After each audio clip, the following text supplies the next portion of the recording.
Okay, I want to talk a little bit about artillery. For those of you that served in the Army, you know the song, oh hell, artillery, the king of battle, follow me. Look to my left, a flash of red. Look to my right, my buddy's dead. Oh hell, artillery, the king of battle, follow me.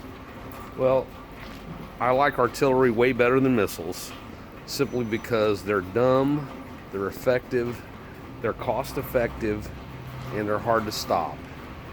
So I want to really want to bring this up in you can fire 8-9 rounds of these a minute easy.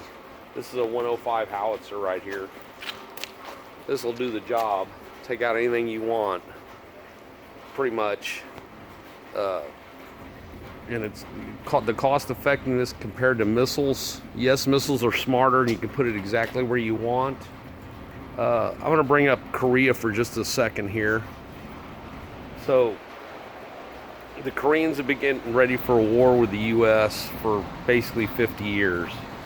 So they have redundant, everything's buried in Korea. All the military installations, because they're going to get bombed out of existence by the U.S. military air power. They'll do their best to try to stop air dominance. They've got triple coverage in their radar. So I'm going to just kind of draw on the ground here with my foot. So you would have a normal radar installation here that would cover an area like this. Well, they have, much like a tower, a cell phone tower, they have multiple coverage over the same area. So even if you take out one radar, there's enough redundancy around it. You're gonna have to take out 3 instead of 1 compared to a normal country, the way they set it up. And all that is to buy time. They have all their artillery right at the edge to bombard South Korea.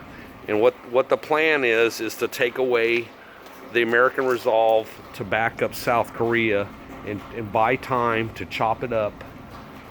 Their artillery pieces can go in, miles and miles, and that's where a lot of the South Koreans live, is right there. And cause a quick end of the war before they don't have good backup infrastructure. Their food supply is sketchy at best. Now, it looks like Trump has totally diffused the situation. I don't think we're going to go to war with Korea for a while, until the final battle with China. But artillery is the way to go. Missiles are all well and good, and if you want to go nuke, they're great.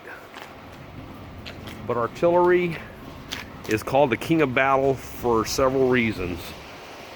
Napoleon, the big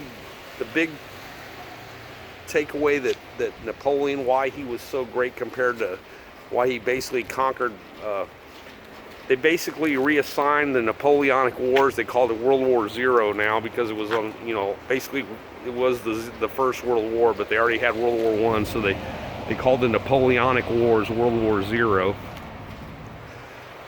But Napoleon's, he had great strategy, but his great strategy was the use of artillery and moving cannon around.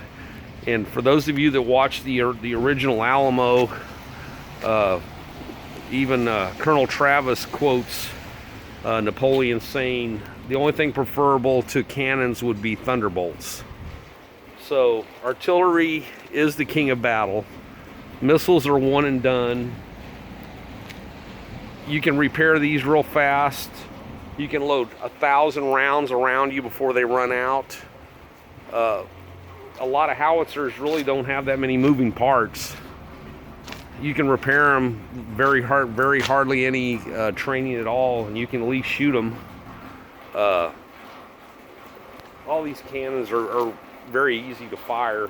Even without training, you could probably figure out how to do it without even, if you just came upon it, you could probably figure out how to do it all just within a couple of hours. You may not be able to hit something pretty far away, but you could hit something. But anyway, I'm a big proponent of artillery. Like I said, missiles have their place, but they're not very cost effective. And now with the new electromagnetic gun, now those are very expensive, but you could literally protect the entire west coast of the United States, since those have basically an 80-mile range, so you could cover you know, 150 miles with one cannon. How many would you need to cover the West Coast? Not that many with those rail guns. So I'm a big proponent of artillery. Artillery, the king of battle. Thank you.